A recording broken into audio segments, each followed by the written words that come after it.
All right, so we're gonna go over the tic tac toe. Instead of doing it like with like the whole class, like solving it from scratch, I'm just gonna do like I did before, where I'll go through the complete code, ask everybody, what do you think all of this code is doing, and then we'll go from there. Like we'll just basically try to understand all of the code instead of writing it from scratch. And again, like this is like a skill that you have to have or have to have developed before you get a job, because you're going to be reading other people code all the time. uh, Literally, like, more than half the time you're going to be messing around with someone else's code, and probably even more than that. So this is the tic-tac-toe complete code. And let me quickly run through a game of tic-tac-toe. I know most of y'all know what tic-tac-toe is, but just for completion, I'll just open this up and just run through all of the steps that we do in this game. So I'll click show projects. Let's go down to tic-tac-toe. We got the start button just like we did with the memory game. Then we have some directions. We click into this. Now the board is here. And when a board shows up, it's waiting for our response. So I'm gonna just click a box. Any box I click shows up with X. The computer is O's. And if I try to score, the computer blocks me, obviously. And if the computer has two in a row and I click off somewhere else, it's gonna score on me and the computer won.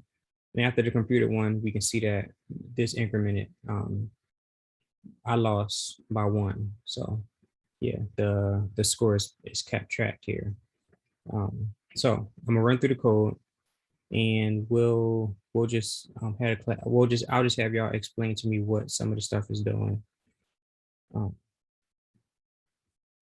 Now I won't go over these two clicks, like the start button and this one to the screen, because we did that with tic tac toe. That'll be kind of redundant. So I'm gonna just go straight to this step here.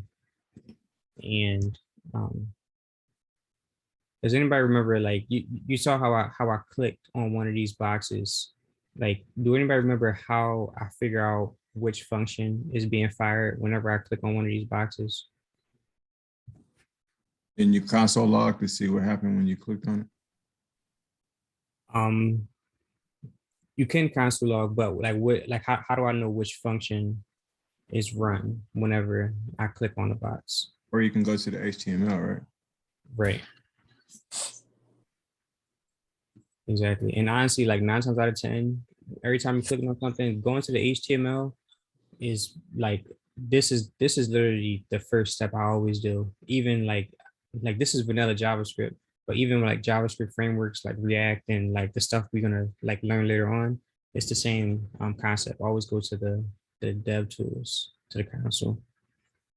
So we can see select square is being called when we click on this, because it's the on click. So I'm gonna go to select square.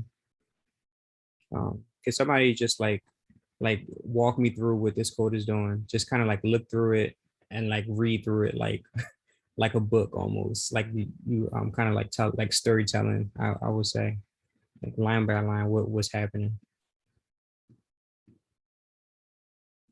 And we can start with just the first line here. And what do you think this says? Is that if computer has had a turn and has X or O, the ID has been checked? Not has actually. So it's close. So is computer turn, that one says, like, if it's not the computer turn, remember these exclamation points. This one says if it's not, so has X or O, has not X or O, whatever that means, because we're gonna go into that function. Let's just go into that actually. And actually, let me put a debugger. I think this is probably better if I do it this way. a debugger, and I'll just, you know what? I'm not gonna put it here. I'm gonna do it the other way. I'm gonna go to sources, this JS, and Tic Tac Toe. Close this, and that was select.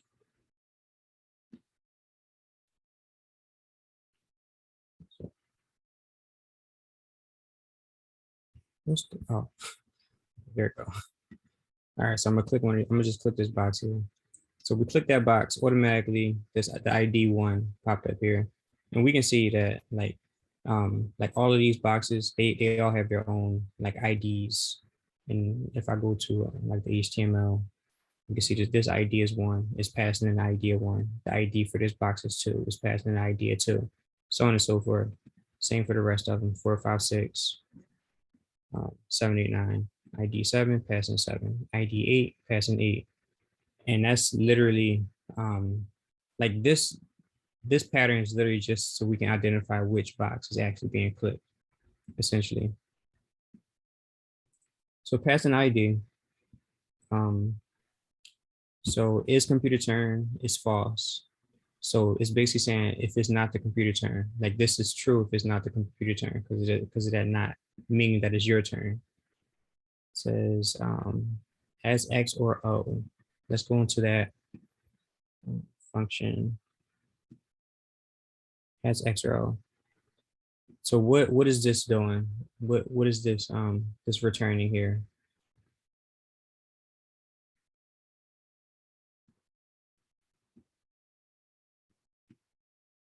Remember, we passed in 1. What does this first part say? Like what does this give us? It's getting the HTML element. Right, exactly. So after you get the HTML element, what does this do? This class list thing, like what does this give us like access to? It's class. Right, exactly. And so the contains method just literally says like, To see if it has an X or an O, basically. right, exactly. That's exactly what this is doing. This is going to return true because we're using this or here. I structured this a little bit different than we normally see it to make it on one line. But this is literally saying if the box that we clicked on with the ID of 1, if it has X or if it has O, it's going to return true. So if I go back, this one says does not have X or O. So literally what that's saying is like, does this box not have an X or O inside of it? So it has to be your turn, and it also has to not have an X or O for you to click the box, which is why the condition is here. So now that we go ahead, somebody. Yeah, but now we verified that we're on this line here. I hope you read the Curious George book. What do you think? What do you think this line is doing? Line 180, 189. It's getting the HTML element and adding the class and checking the class and adding the X if it's not an X or an O already there. Right, exactly. So it's going to add that X there, which is, let me see. I'm not sure why this X is showing up before we go past that line, but yeah, we can see it here. Let me see. So if has X scored, let's look in there. See what that is. And put a debugger here and here just so I won't miss anything. Just put a few down. But yeah, I'm gonna go inside of this one by pressing this downward button. So just, oh, I gotta start checking the chat more often. I see some of the answers in the chat. But yeah, so we went inside this has X scored, right? From like the course, like if some like can someone tell me like what is this array represent? Like what are we trying to do here? It seemed like you're trying to check to see if the rows, yeah, because it's an array. So you're trying to see if any of the rows, any of the columns, or any of the diagonals have 3 X's in them. Right. Exactly. Exactly. And all of these functions, they all return a true or false value. We can see them inside of here. Does it have X? Does it have O inside of it? But we're only referencing it has X. But just like you said, it's checking to make sure, it's checking to see all the different combinations that X can score in basically. And the only way we can tell if X actually scored is if 3 of the ones inside of the arrays are true.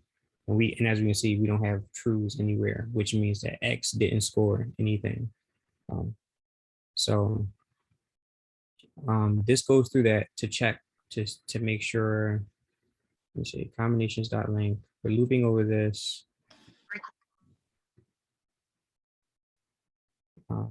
This is literally just checking to see if all 3 are true.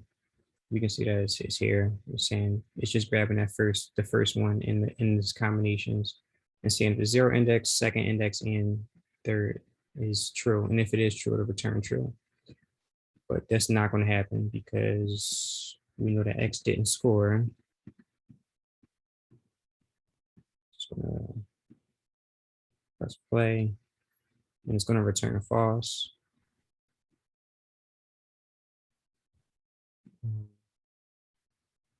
Go tools was disconnected from the page. Oh snap! Okay. Yeah.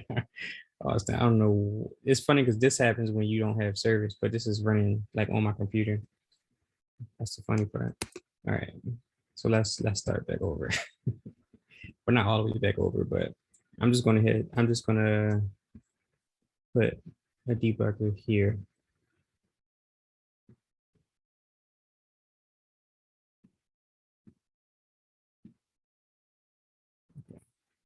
Right. And just to ask, like you see how we got 2 returns here, this return and this return right here. Like can someone tell me like if we was to hit this return, what's going to happen? Like if we was to go into line 82. It should boot you out the for loop. Right. Exactly. Yeah. It completely removes you from the for loop and it removes you from the function also. So. Oh yeah, that second return is outside the function. Right. Well, it's outside of the loop. Yeah. Oh yeah. Okay. Yep. So yeah. So if we hit this, we would have completely skipped this false. But yeah. Let me go to the next line. So since it's false, we know that we didn't score. And we have this other one, all boxes taken. Let me go into that one. So can someone tell me what they think this is doing? Like, what does this array represent? It's a check to see if all of the boxes have either an X or an O inside of it. Right, exactly. And like just notice like how readable some of this stuff is, like has X or O, like that is exactly how you want to write your functions because it makes it a lot easier to read. I mean, we're able to just literally just read it like English almost. So yeah, this is basically saying, does the combination include, does it not include false? And that's basically saying like if all of these were true, that means that every one of these boxes have something inside of it. But the fact that we have false somewhere in here means that there's at least one box that's not filled with X or O. So that's what this is doing. Does it not include false? And if it doesn't include false at all, that means that all boxes are taken. So I'm just using like combinations of the includes method and this not here. So this is going to return false.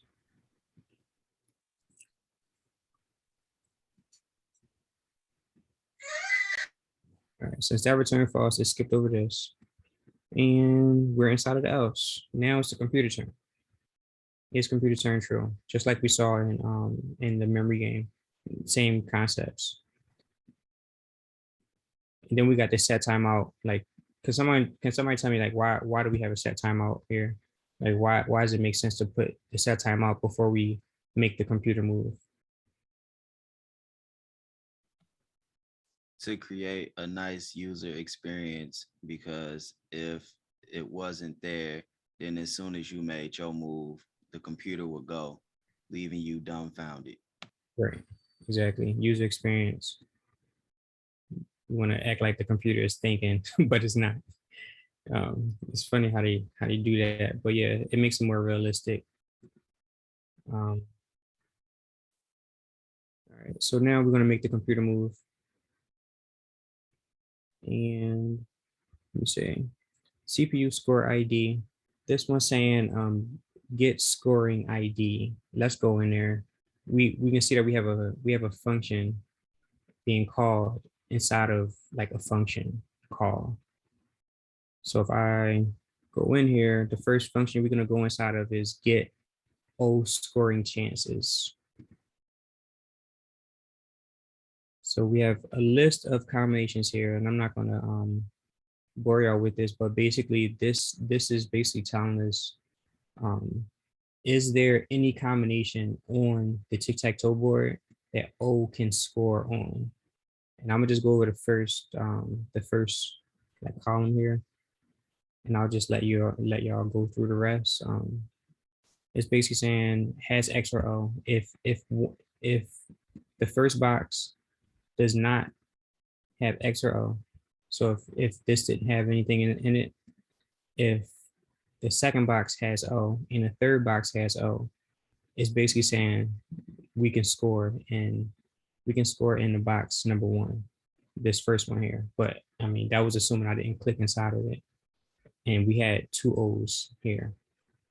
That's basically what this does. It just maps like the scoring chances for X. When you're on a job, you're gonna see a lot of these like mappings. You're gonna see like stuff mapped with like related stuff in a sense. So this is a technique that's being used like commonly.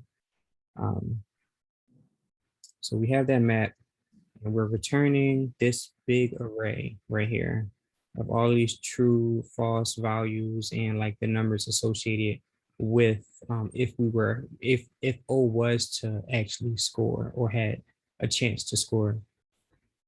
What's your next line? And that array is what's going to be fed inside of get scoring ID. If I go inside of get scoring ID, we can see that we're just doing a loop over that array that we returned from the other one. And we're checking the 0 index, 1 index, and 2 index. And if all three conditions are true, for example, remember I was like, if this doesn't have anything in it, this has O and this has O. If all those three conditions was true, it's going to return the third index, which represents the box that we actually have to click inside of. But we're gonna go through that, and none of these are true because O doesn't have any scoring chances here. Let me see if I can. I'm gonna just jump outside of that. Just go to the next line because this does the same thing. The only difference is it gets X scoring chances. It's the same like algorithm, the same combination, except for it's checking X instead. And since neither one of these equal like that third value, since none of them equal like a number, that means that nothing on the board is scored. Like we can't score anything. Nothing on the board is scoreable. So when we play tic-tac-toe, the very first thing we want to do is check to see if we can score. And that's what this is doing. CPU score ID. If the computer could score, it would just score, but it wasn't set to a number. So that means that it didn't score. and undefined is the same as false. So we're gonna skip over that. The next thing you do when you're playing tic-tac-toe is can your opponent score? Like, is it like, do I need to block them at all? And the opponent is not about to score because it's set to undefined. So that's going to be skipped. And then what it's going to do is just make a random selection on the board. That's the third thing you do when you play tic-tac-toe. Like tic-tac-toe is such a simple game, but like when you really start breaking down like all the stuff that's actually involved in playing tic-tac-toe, it starts to seem more complicated than like what it really is. It's kind of like taken for granted almost. But when you see it in a code is when you actually see like the bits and pieces actually broken down. So make CPU selection. I'm gonna go into this and I'll ask you to explain what it is. So get random box. It's going to be the next thing. Take a moment to like look at this to tell me what you think this function is going to do. Let me open this up a little bit more. Get random box.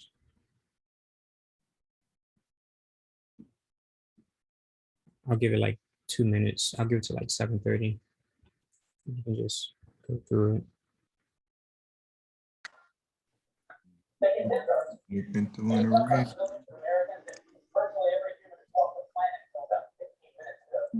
Nia said, that's what a CPU makes his next play. Right. But like what do you think like this logic is saying? Like what is this doing for us? If now go ahead.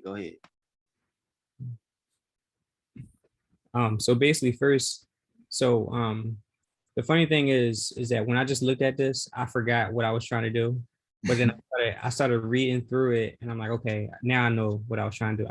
I wrote it also, but like you're gonna see some weird stuff like this when other people like write code, which is why I'm like, okay, just give it some time to like just look at it and try to like figure out what's going on, given the name of the function and like what you see written in the code. So basically what it looked like you're doing is checking to see which out of the 9 squares has X or O in it. If it does not have X or O in it, it's going to add it to that open squares array. Then you're going to use that index to randomize the index within your open squares array and choose one of those random indexes. Right. You're going to return a random index. Right, exactly. That's exactly what this does. So yeah, by doing all of this, obviously we chose a random box by choosing the index. So we have open squares is everything that wasn't clicked, just like you were saying, and we're choosing a random number, random indexing here to return. So now that we have a random index, I think it was 7, forgot. But yeah, now we're going to actually go inside of make CPU selection. I'm going to go inside of that. What was it? Oh, it was 9. Okay, so 9 was the random number that was selected. Now we want to say is CPU turn false because the computer is about to score. And now we're about to add this class of O with that random index, which gives it the O on the screen as soon as I hit play in the 9th box.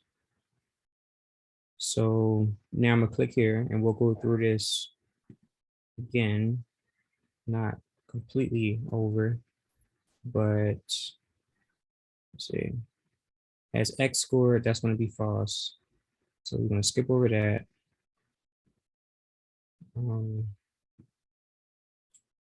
Way too many debuggers. All boxes taken, that's gonna be false. So we're gonna skip over that. I'm gonna just hit play. So now we should hit that the score opportunity one in it because X almost finna score. Right, exactly, exactly. So now that is the computer turn. The computer is going to see that. Now this is going to return. Um, this one has 7, the 7th box here, because that matched. Let me go up here. Where is it? I think it's this one. No, it's not. They get X scoring chances. So that one matched. Let me see. 1, 2, 3, 4, 5, 6, 7, 8. Give me 7, 8, 9. That matched this condition here. So this one says in box 7, which is this one. It does not have. No, not 79. It's 147. 147. This one here. It says has X. So the number 1 box has X. The number 4 box has X. That's true also. And the number 7 box, which is this one, does not have X or O. So that's true. So true, true, and true. And that's why we returned 7. And that's why we got 7 as the let me go to it. I'll skip over it.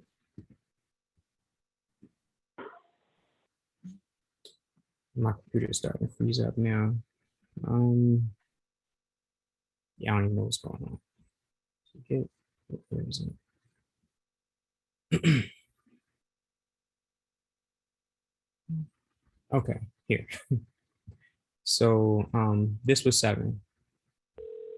And then this is 7. When we got inside of this else, like 7 evaluates to true because 7 is not the only number that evaluates to false. Like which number evaluates to false? 1 or 4, right? Like if you no, just like any, like out of all numbers, like from negative all the way to like positives. The Like, -1. well, 0 X. Yeah. I think well, I'm not sure about the negative numbers actually. I feel like they're probably true. I know for a fact that 0 evaluates to zero evaluates to false, and all positive numbers evaluate to true. Let me quickly do a check for negative numbers. I'm not sure about that. Yeah, negative numbers evaluate to true also. So, and this is a shortcut, honestly, to see what number evaluates to. We put 0 here, we can see false. Positive numbers, obviously, is true. Never use this in your code. Also, this is bad practice. That's a side note. Just use it whenever you're trying to debug. But let me go back here. So that evaluate. Don't use Boolean. Yeah, don't use this. Like this is a it's a class function, and we didn't go over classes yet, but it's a class because it's capital. It's a capital letter, just like the math, Math is a class also, but I didn't tell you I was a class. But anyways, this is a class function. We should get some, start getting carrots. We're passing in like a number, and it's going to evaluate it to true or false for us. But we don't have to put this in our code because this is automatically going to be evaluated inside of the if statement here. So it's redundant for us to use the Boolean class function. It's really called a constructor, but we didn't get there yet. But yeah, we're going to pass in 7, and the computer is going to make the move at 7. That's basically what's going to happen. And we already know what this make computer selection function does because we used it with the random selection. So press play. It already scored there. And it's honestly because we're going through the dev tools and it's like, it doesn't know when to put the stuff on the screen. I think there's like some bugs in here, just going through it as slow as we are. But anyway, it blocked this. And if I click here on this box, we're going to meet that 3rd condition. And I'm going to get rid of some of these. I know that we're going to go inside of this else. Because we know that X didn't score, or X didn't win. There's no 3 X's in a row. we know that all the boxes, not all of the boxes are taken. So we're going to go inside of this one. Let me get rid of these debuggers. So it's going to go inside of make computer move, where we'll hit that third condition. This one is going to return 8 because we can see that 8 is the square that that O can score on. It's still going to check to see if the player can score. But the first condition was here. That can you score physically as like the computer? Yeah, you can. I mean, the player can also score, but you don't really care at that point because you're about to win. So the computer can score. It's going to make the computer selection at the box that we chose. Let's skip over that. It does that. Okay. And the player who scored is CPU. So we're going to go inside of player score. We're gonna start to reset some of the stuff. Okay, it's not the computer turn anymore because the computer scored, and we know that the player always start first. So the player that we passed in was CPU. PLY was CPU. So we're going inside of the else, and now we're just gonna increment like the losses because we lost again. So the losses is now 2. And now we're going to set the local storage. And I'll go inside of that also just to show y'all. So this gets, remember we did local storage last time. We're going to get the item. The item that we're going to get is Tic Tac Toe score. And we can even see that in applications if we go there. It's here. Tic Tac Toe score is here. So it's going to give us back this. Remember we did that string, the JSON.stringify and JSON.parse. We're going to be using that because you can see that we have a string representation of an object here. So we're going to get back that string. That string is here. And we're going to go inside of here since this one, since this value is still true, this one only runs if we never had anything saved in local storage. And it's gonna automatically like this runs at the beginning of the game. I should have put a debugger here, but this sets us up if we never saved anything. But either way, now we're going to set the score to what we just used, what we just incremented. It's going to set the item Tic Tac Toe score, and it's going to set it to this. Remember, we incremented this losses to 2, and it's going to stringify it because we have to pass in the string to set a local storage key to. So we set that, and then we parse it. We parse the newly saved score to get the object representation of the string. And I'm doing all this on the same line. Like I could have separated this out. I could have pulled it out again and then did the parse, but I just wanted to do all on the same line. That's why I just put it directly in there. And now we're going to set the inner text of the Tic Tac Toe score, and that's just the scoreboard. Remember, the scoreboard says wins/losses, and we're using the template syntax here with these backticks and the curly brackets and to throw in actual like JavaScript inside of a string. So it's going to be 0, comma. It should be 2. 0, comma 2. I'm gonna hit play. It goes to, after 2 seconds, it goes to reset game. And reset games, they're just gonna reset the state of the game. Again, this is kind of redundant. I did this before already. So it's gonna reset anyway. CPU turn is false. It's gonna remove the board. It's gonna put back the home page.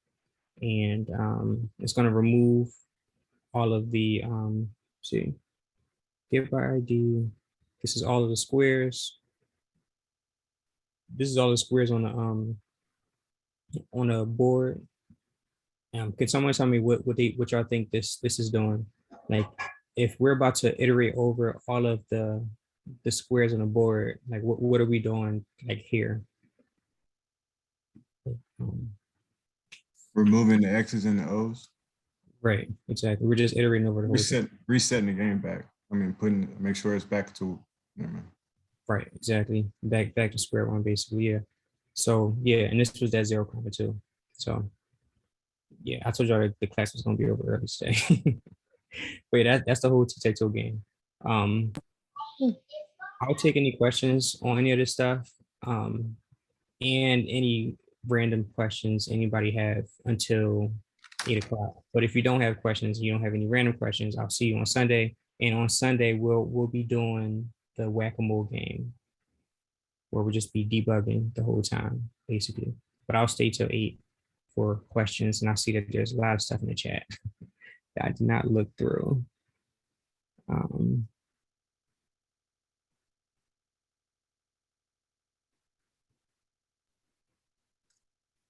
So question, can we get more of the debugging type assignments?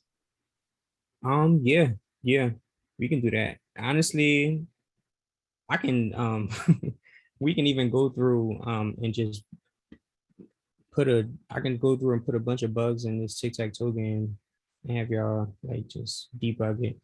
But literally like and if you wanted to let me see, let's say you wanted to like make it yourself or whatever, and I can give it to you, obviously. But if you did want to like more practice beyond like whatever I can give you, you can just literally just like start erasing stuff. Like erase a curly bracket, like erase one of those parentheses, and you can just do this a whole bunch of times through. And that's literally exactly what I did. And then it's like now you got to solve a problem. Now you got to figure out where where the error is coming from. And honestly, you can have like, if you had the code up, you can just ask somebody, say, can you just erase like 20 characters on like in this file? And that'll serve as the debugger for you, actually. So just a quick tip on how to practice with it. Because honestly, that's normally how it happens. There's always a character missing. It's always somebody missing something, somebody misspelling something. Like if I misspelled this, put IA, it'll say it doesn't know what this function is. And then you're gonna have to go through it. You realize that it's misspelled, then you'll put it back and you'll solve it that way. But yeah. But yeah, I'll remove a few characters and I'll throw the Tic Tac Toe the Tic Tac Toe code in the drive, so y'all can debug it. And I'll try to get clever with some of the debugging stuff also. So yeah, I'll try to put it in today.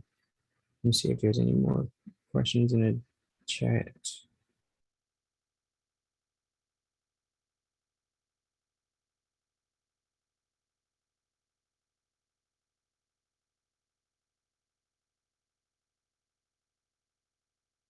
Is there an easy way to use the debugger?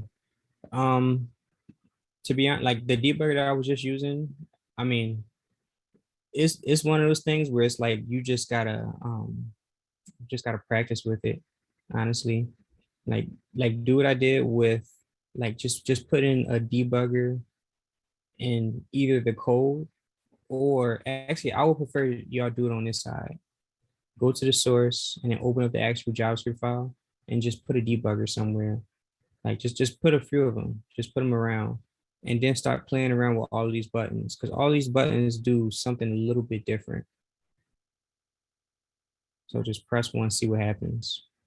And then and this button here, it deactivates all of the debuggers. So you can see this color change, just like it kind of graded out almost. I'm not even sure what this button do. I have no clue. Don't pause on execution. I never used this button before, so if you find out what that does, you can just tell me. what it is. But yeah, there's no real easy way. You just gotta like practice with it.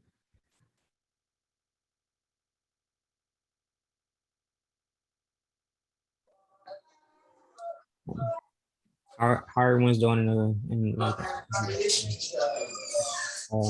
keeping up with like the um the projects or whatever, or like I, I guess I should say, do you feel like you're understanding the project so far? We went through a few of them.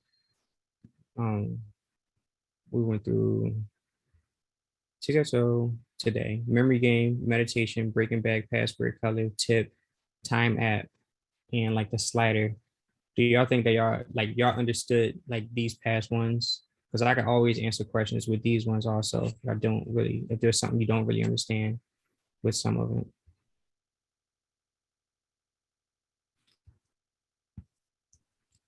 I think I might need that. Just because I honestly didn't get a chance to like dive into the project that you were talking about right now, Isaiah.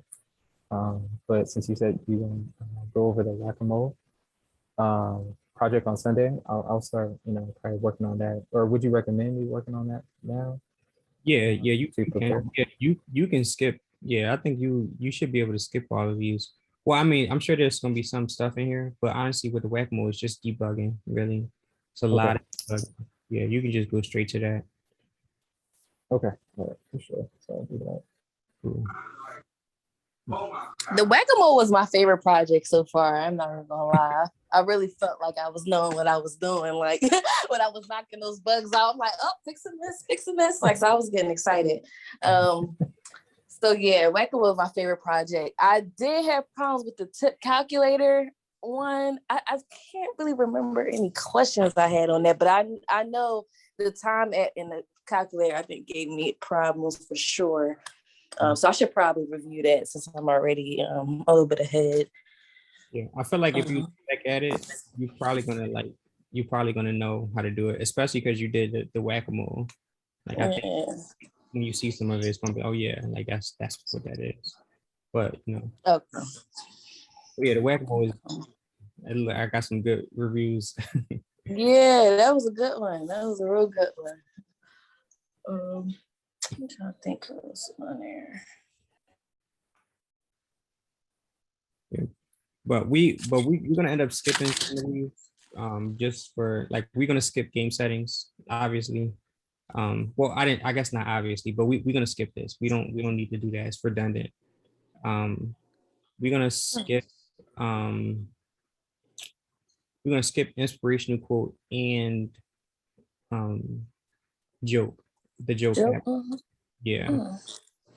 Well, I mean, it's only gonna take, well, these ones only take probably like well, it'll probably take 10 minutes to explain them, to be honest.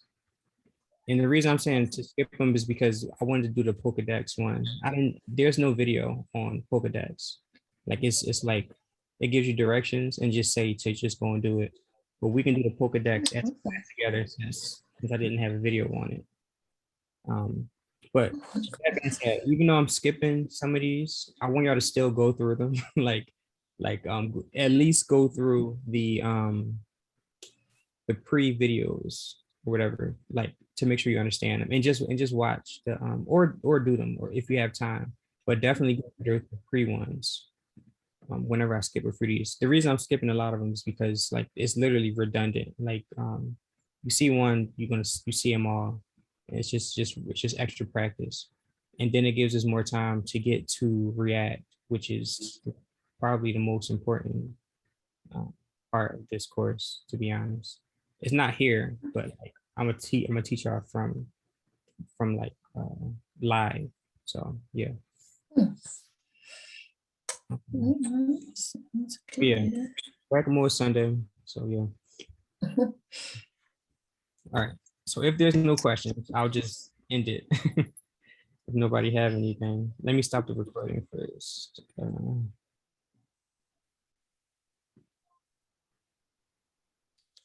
think I'm good too. All right, I'll see everyone on Sunday. Then we'll do whack-a-mole. Thanks for coming out, Jerome. Yeah, for sure. definitely seemed like a good class. You know, Jab, man, you're killing it.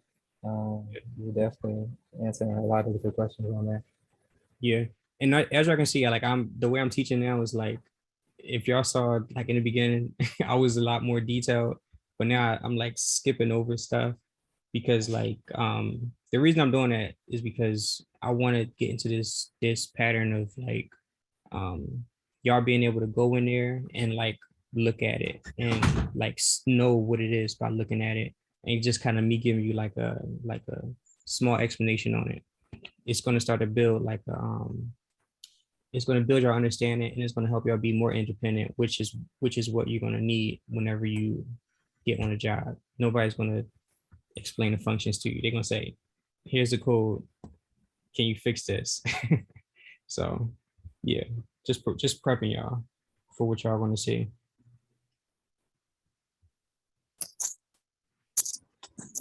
Thank you. And thank you, Jeremy. I appreciate the compliment. Deron was out here killing it too. Appreciate it. Appreciate it. Cool. I'll see everybody on Sunday. I'll end it. Bye. Yeah.